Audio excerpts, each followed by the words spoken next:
I believe that it is the place that you're going to see the hand of God. And we need to see the hand of God right now. But when I'm an archaeologist, I'm talking with the rules, with the finding, with the reality. I'm not dreaming. I'm not saying maybe yes or not. When we're talking about the excavation around the Temple Mount, when we're talking about the finding, all the findings tell us this is the location of the temple. This is the location of the house of God on Mount Moriah. One quick note is that we do not claim to be archaeologists or historians, but when it comes to this topic, we have a lot of passion, especially for the truth. And more than that, we want to bring you the real story, all the facts and details in an easy and understandable way. But we do know a lot of those historians and scholars and archaeologists, and we're also going to introduce you to them. One of the most important things that we've got to start right from the beginning is that the Temple Mount has loads of Jewish history, thousands of years. So we're not going to discard that. That's a part of the story for sure. So let's throw off the anti-Israel rhetoric, the propagandas that say Israel has nothing to do with this. It has a major part to do with it, and we're going to dig into the Jewish side.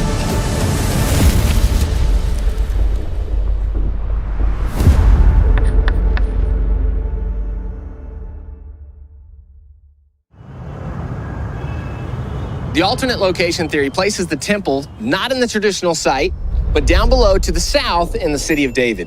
Now, there's four main aspects to this alternate location theory. The first one is the Antonia Fortress, which housed the Roman garrison stationed in Jerusalem. The Antonia Fortress, here it goes, is now placed by most archaeologists on top of the Temple Mount in the northwest corner. We're going to go see what they have to say, true or false, right here.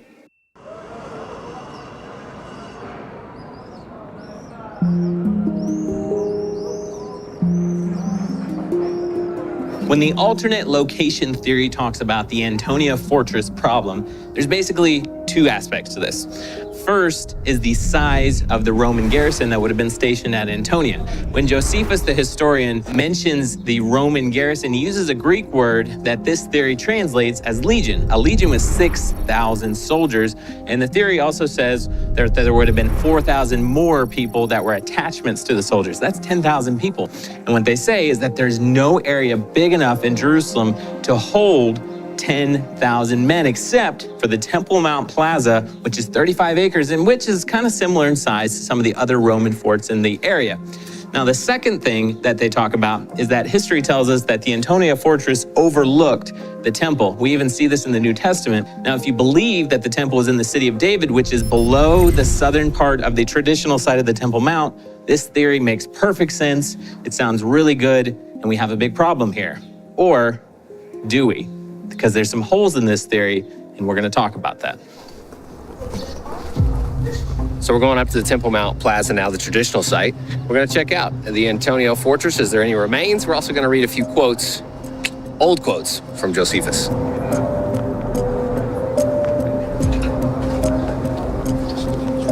Josephus talks about this place incessantly. We have so many quotes from all over, so we should be able to find a little bit of evidence, one side or the other. Just gotta go a little bit more north and we're gonna run right into that corner, right? Okay guys, so this is pretty incredible. Right here at the northwest corner of the Temple Mount Plaza. Again, this is the traditional site. And what do we find? Well, according to Josephus here, he mentions that there's a huge rock, a bedrock, that's underneath the plaza, and the Antonia Fortress is built on top of this rock.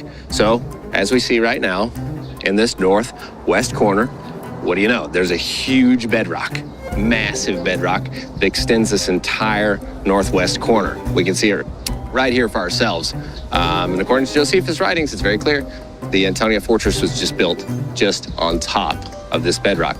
Now, as to the Tower of Antonia, it was situated at the corner of two cloisters of the court of the temple, okay? So the court of the temple, traditionals has this as the court of the temple, so it's sitting next to there. Of that on the west and that on the north, okay? Northwest, that would put it in the northwest corner. It was erected upon a rock of 50 cubits in height. What do you know? Right behind me is a huge, incredibly huge rock that actually encompasses this entire corner here. It's just one massive rock. traditional theory is looking pretty good.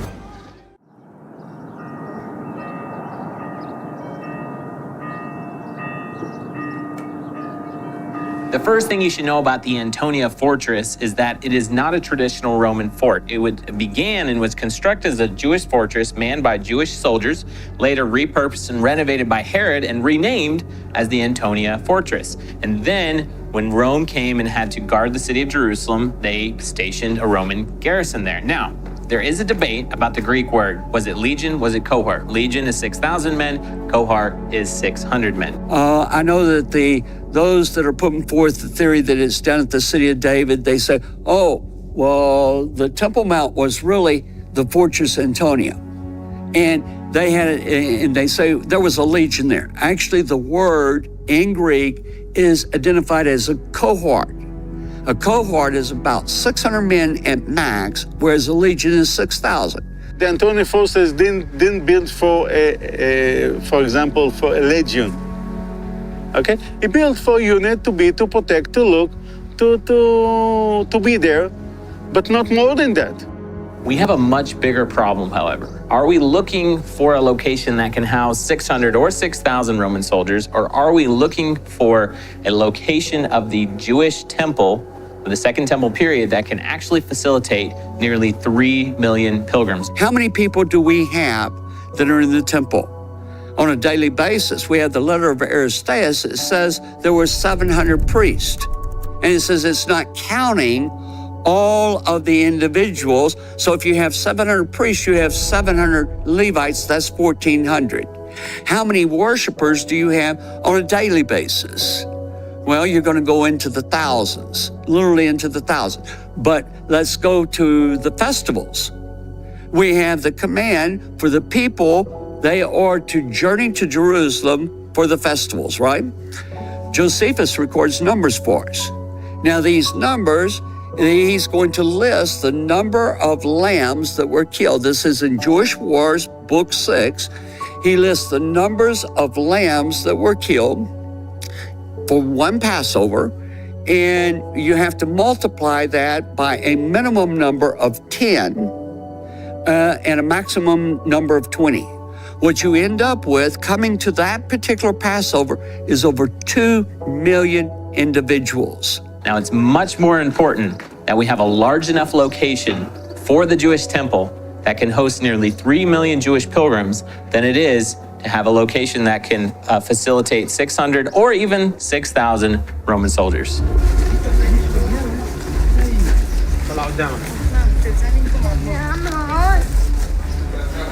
We're in the old city of Jerusalem here. We're looking for a rooftop. We've got to get to the top to get an overlook of the traditional Temple Mount site. We've got some quotes we're going to read from Josephus. Try the Austrian hospice. Check it out.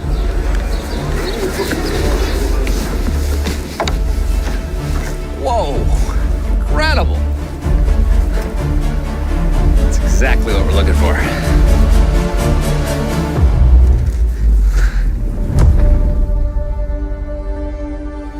We're now on a rooftop overlooking what would have been traditionally the Antonia Fortress and then the Temple Mount down below. We're going to read a few quotes from Josephus. We've got to take it into account. Everybody talks about Josephus when it comes to this. So let's see what he says. Josephus says, "And now Titus gave orders to his soldiers that were with him to dig up the foundations of the Tower of Antonia and make him a ready passage for his army to come up." Dig up the foundations, okay? And let's take another quote real quick while we're at it. "In the meantime, the rest of the army, Roman army, had in 7 days' time overthrown foundations of the Tower of Antonia and had made ready a broad way to the temple." So twice here we have it.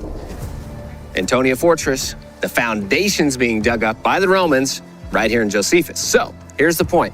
If the foundations of the Antonia indeed were dug up, why do we have a Temple Mount Plaza today, traditional site, remember? 35 acres, still foundations still intact, okay? Here we go, another point from Josephus. "For the Jews, by demolishing the Tower of Antonia, had made their temple 4 square, while at the same time they had it written in their sacred oracles that then should their city be taken, as well as their holy house, Then once, their temple should become 4 square. What's this 4 square thing Josephus is talking about? Okay, if we want to go to the traditional site, makes a lot of sense. 4 square, Antonia, attached to the Temple Mount Plaza, right? Go down to the other side? Not so much. If we take away a supposed temple down in the City of David area, it doesn't really fit the script here. A 4 square Temple Mount Plaza, once again, right? Made 4 square once Antonia is done away with. This fits the traditional theory right here. Antonia Fortress, northwest corner of the Temple Mount. Most of the sources, in fact, indicate that it was on the northern side, where what I call the Omaria School is, where you can see the sheared off cliff. If you're inside the Temple Mount and you look north, the cliff facing is sheared off. In other words, someone extended the Temple Mount area further north. And the archaeology, both from the British and later periods, indicate inside that there was building of a base which could serve for a massive fortress, which that building served.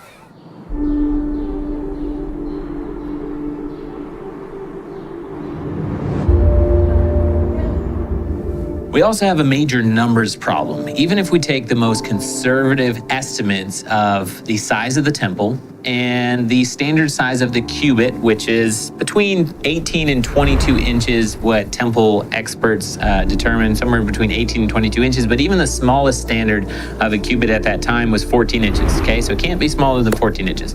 Even if we take the most conservative numbers for the size of the temple and we move that into the City of David, for the temple to fit inside the City of David, much less the small area of the City of David where they think the temple location could have been, the cubit would have had to measure 6 inches. The entire City of David, it is a ridge of the slope of Mount Moriah, the lower slopes of Mount Moriah. It is the top of that ridge is only 14 acres. The Temple Mount is 35 acres. When Solomon first began to build it, it was a ridge. And what he did was he built platforms and he broadened the area to make an area large enough for the temple. How could you fit into this ridge with only 14 areas if you went from the bottom to the top? And what they're saying is it's right above the Gihon Spring. What are we talking about in reality? We're talking about something in their version is the size of a large department store. You have to deny all the information about the temple. You have to deny everything we have in the Bible, everything that we have in the Jewish writings of the Mishnah, in the Talmud, everything that we have there, everything that we have in Josephus, because Josephus, if you follow out what he's saying, he's describing a gigantic, an enormous temple, not a little box.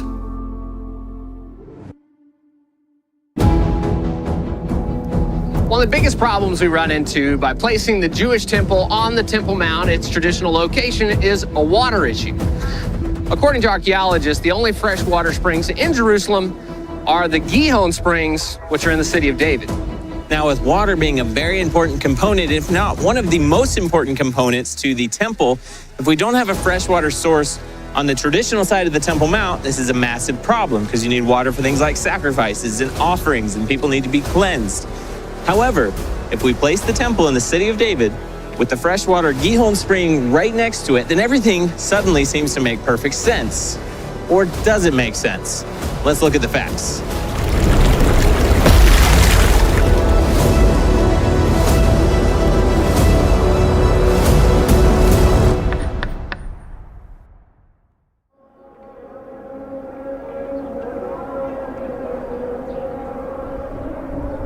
The temple does not use the water from the Gihon Spring. The Gihon Spring is south of the temple, down in the City of David. The water for the temple, we have 3 sources for this. One is they collect rainwater. Archaeologists, experts, and early explorers discovered multiple sources of fresh water that could have serviced the Jewish temple at the traditional site on the Temple Mount. Sir Charles Warren, who was with the Palestine Exploration Fund, was here in the 1860s. He was credited with discovering a lot of other things very famous here in Jerusalem, but Sir Charles Warren mapped and surveyed the Temple Mount in 1866, and what he discovered was multiple massive water cisterns underneath the Temple Mount that were so big they could hold more than 200 million gallons of fresh water, more than enough to service the entire Jewish temple. The other water source was fresh water that was actually collected close to Bethlehem, south of Judea, and then it was pumped to Jerusalem in a 21-kilometer aqueduct system, pumped all the way here and then deposited in holding tanks or pools, cisterns, just below the Temple Mount, where it could then be used for the various services and needs that were in the temple. And in fact, if you go up on the Temple Mount, you can follow the line of the aqueducts, okay, underground. They're charted first. All of this was charted by those explorers from the Palestine Exploration Fund. Look, we're talking about the Second Temple period. We have aqueduct go back all the way from the Solomon pool, taking the water from there all the way inside to the temple. No problem. Second Temple period, we have a running water in the Temple Mount. The First Temple period, I found below the Western Wall, I found a huge reservoir water dating to the First Temple period by carbon 14 by the finding. So we have a huge reservoir water on the Temple Mount for all what we need in the Temple Mount, and we have also aqueduct that taking water to the Temple Mount in the Second Temple period. So no water problem on Temple Mount. The theory also says that it has to be fresh water, it has to be spring water, that you can't use water from a cistern. That's not true at all. I mean, not only, first of all, even what we call mikveh, the Jewish ritualarium, right, doesn't have to be living water fully, just connected by a small trough or something like that, which could easily be arranged in any of the areas. So I don't think that aspect of the theory holds up either. So we've come just down below the traditional Temple Mount Plaza, and we're down in the area where there's been tremendous excavations done. And there's one thing that we know for sure. Wherever the temple was, there's going to be an exorbitant amount of ritual baths, called mikvahs in Hebrew. Well, we learned from Eli Shukran that there's no sufficient number of mikvahs in the city of David. So we're going to go into here to see what they found just below the Temple Mount Traditional Plaza. Let's see what we find. Okay, now the big deal is we're going to get down because the traditional site has the steps, the pilgrimage road leading right up to this location, which I would assume right at the base of the traditional Temple Mount site, we should have loads of mikvahs, traditional bathing sites.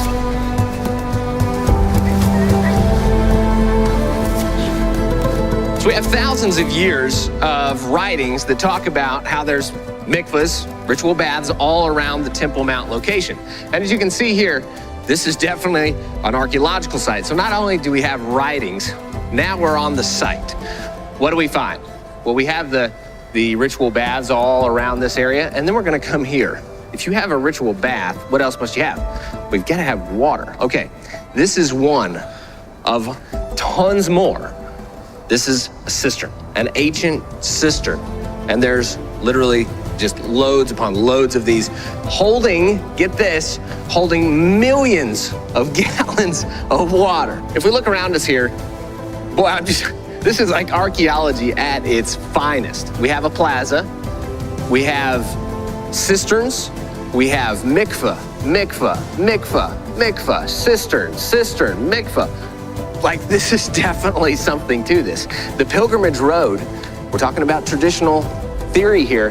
Pilgrimage road comes right beside us here, and then there's this massive, thousands of people could literally come to this location and go and mikvah before ascending where? Not back down the valley, but we're talking traditional site, straight up. The stairs are literally right in front of me now. We're going straight up to the traditional Temple Mount site. Mikvah, traditional the bathing sites here, straight up to the mountain. This is it right here.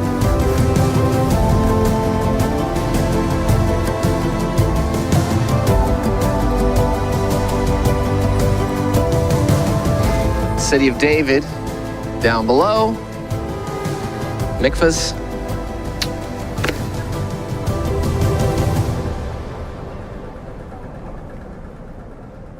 Wait a second. We have ruins. We can go to the third wall. I guarantee you, I would have to help you get on the third wall because there's stone after stone after stone. The old city of Jerusalem is absolutely full of archaeology, but right now we need to find archaeology that dates back to the Second Temple. So here in the old city of Jerusalem, we still have an ancient wall dating back 2,000 years. This wall, dating back to the time of Ezra and Nehemiah, would have seen both the first temple and second temple. And as we can see, we have rocks still on top of one another. There's a lot of stones in Israel, but we're talking about specific stones. Stones that date back 2,000 years ago. That's what we're looking for. You guys know I'm no archaeologist, but there's a few things that everybody in Israel knows. Check this out. This border around this rock, a frame, it goes back to King Herod. Check it out. Ancient staircase dating back to the Second Temple period, 2,000 years ago. All of this, 1, 2, 3, 4, 5, 6 layers of wall, all from the Second Temple period.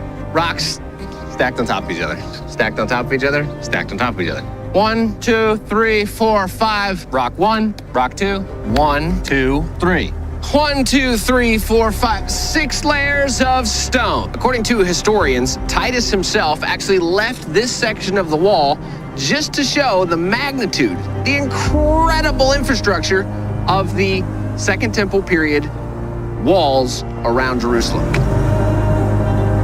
Am I supposed to say, okay, Matthew 24 says not one stone upon another? That's accurate. And I agree, it's accurate. But Luke 19, that's not. We're not going to look at that. Yeshua was mistaken in that one because we have archaeology, we have verified proof that we have all of these locations.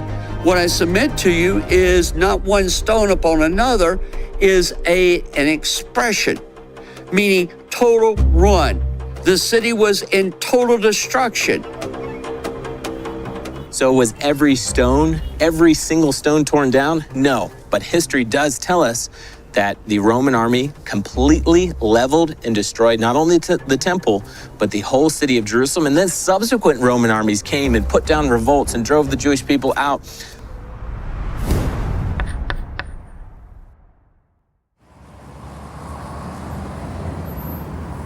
These are the southern steps that lead to the Holy Temple in Jerusalem. They were discovered by a renowned Israeli archaeologist, Dr. Benjamin Mazar, and Jewish tradition tells us that the unique design of these steps, which is one long step, 2 short ones, was specifically built to direct a pilgrim's walk as he ascended up the stairs. One long step, 2 short ones, so that he could pay careful attention to his feet as he ascended to worship in the holy place.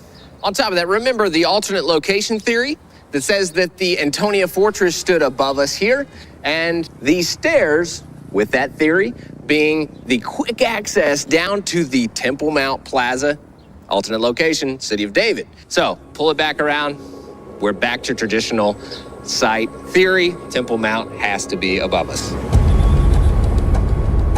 We're here now at the Temple Mount Sifting Project. This project is incredible. There was a not so incredible thing that happened when the Muslims expanded the Al-Aqsa Mosque. They just took out loads and loads of dirt from underneath it, actually like 9,000 tons of dirt. That's a lot. That's a lot. And now this project is taking it on to actually excavate it, because Sifting it to see what kind of archaeological evidence from the temple they can find. So we're gonna go join the group and see what we find. Welcome to the Temple Mount Sifting Project. One day in 1999, 9,000 tons of dirt fell on us. And this dirt came from the Temple Mount and is very, very important. It's very valuable dirt because it contains a lot of information about what was going on in the Temple Mount over history. We found seal impressions with the names of priests who were like officials officiating at the temple that were mentioned in the Bible, in like the book of Jeremiah. And so you have a triangulation between an archaeological find, the scripture, and the location. Here we've also been able to reconstruct what the Temple Mount courtyard looked like. We found a lot of geometric tiles, and we're able to calculate what they look like when they weren't broken, and then calculate what the patterns look like. And we saw how much Herod, who rebuilt the temple, invested in the building material. This black material is called bitumen. He brought it in a great number from the area of the Dead Sea. This red is red granite that's brought from Egypt. And the white pieces are marble that was brought from Turkey. He did a beautiful job in rebuilding the temple. And this just shows how much he invested in making it a really nice reconstruction.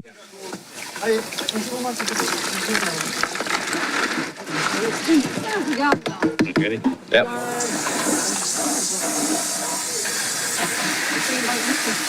We're really hoping to find some serious artifacts here. The deal is if we do find something, we have the archaeologist on site that's going to tell us if we actually find something. We're hoping this is going to be like a revolutionary find here. But, you know, the fact is, Luke, is that I don't know how much more revolutionary you can get. They've only found like 10,000 coins, just coins, and other artifacts that date exactly back to the pottery, Temple Mount. Well, they found thousands of coins that actually show that the traditional site would actually be the site as well. There we go. Pottery right off the bat. I'm guessing pottery is the most common thing. Would this be a bone? Looks like a bone. Oh, you were listening. Very good. Yeah, There's a bone. Yeah, bone. What would it be from?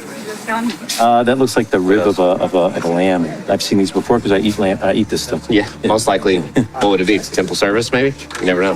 It's hard to tell, but if it's burned, then the chances are it is. We have a lot of burned bones, like a third of the bone, a quarter or a third of the bones that we see are those types of temple service that the families used to eat in the courtyard. Right. Okay. Some of them were burned totally on the actual altar, but the family stuff, like every 10th animal was supposed to be brought to Jerusalem by the family and eaten in Jerusalem. The Passover lamb, was supposed to be eaten.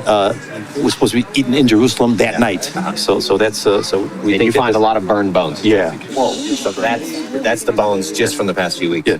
The burned ones. Yeah, right. All of these are either scorched or charred.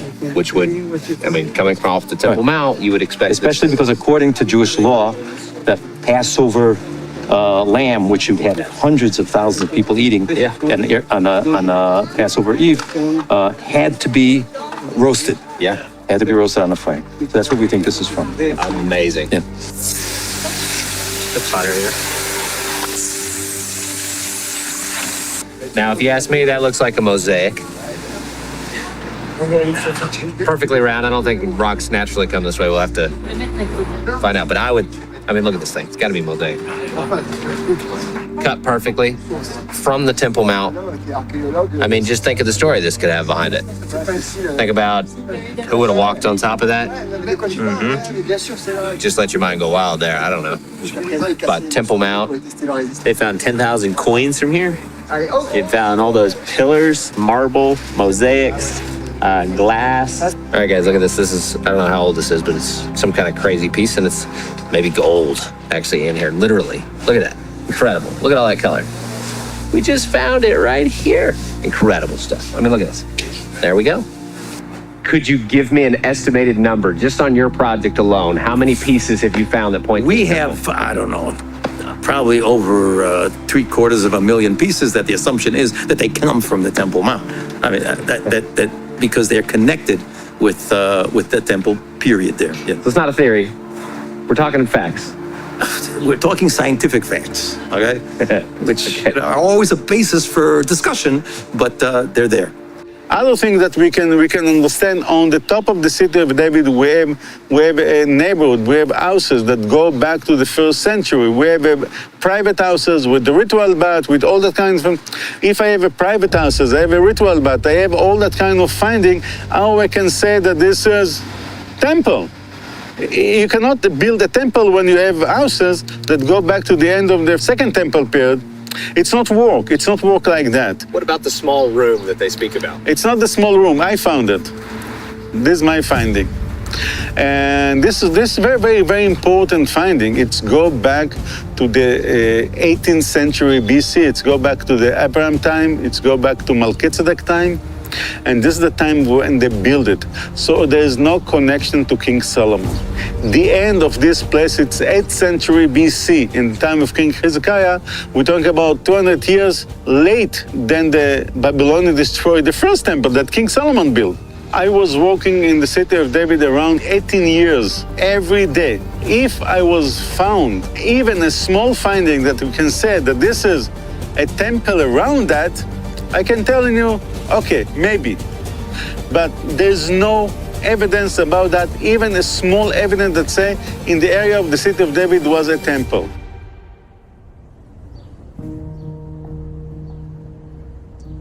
Archaeologists discovered this massive, massive rock laying right here where it fell. Now, they know it fell because right behind the camera is the southwest corner of the Temple Mount. So obviously, the rock fell off the Temple Mount and landed right here. But what's so important about this rock is there is a Hebrew inscription that says, "To the place of trumpeting to," and then it's cut off, so we don't know how it ends. But we do have Jewish tradition to back it up. Certainly, and more than that, there's facts here. Look, the original part here, this is just a little replica to preserve this. The original part down here is still cut into frame. This is where the trumpeter would have stood on the Temple Mount to announce different services, different things. We have lots of Jewish tradition to back this up. Once again, this is a part of a Temple Mount scenario, and as gravity has it, that again would be the place of the Temple Mount right above. The evidence is there. The evidence that shows that the Temple Mount is exactly where we say the Temple Mount is located. The archaeologists agree. The men from the Palestine Exploration Fund, they agreed 100 years ago. We have the rabbis agree, all the texts agree. There is ample evidence. It is evident that the temple, we found the evidence that this is the temple. We know exactly where the temple building was located. If we've learned anything, we've learned this. Archaeology is so incredibly important. Right now even, we're in the midst of a bunch of rubble that fell from just above us. Well, turns out, traditional site of the temple is right here. Romans destroyed. We're standing in the ruins of all of this destruction. Okay, not only this, but around the Temple Mount Plaza here, the traditional site. What do we find? We found, well, they've pulled out 7,000 tons of debris from below the mountain, and have found thousands and thousands of artifacts that prove that this was indeed the traditional site of the temple is it. Not only that, the trumpeting stone that we spoke about, the stairs leading up to the temple, the specific details, they're all here in this plaza, the mikvahs, the list goes on. Guys, for sure, indeed, this is without a doubt the location of the temple. The evidence lies before you. A Jewish temple, the place where God chose to place his name forever, stood on top of the Temple Mount complex, right up there for thousands of years, and no one should ever try to place it anywhere else.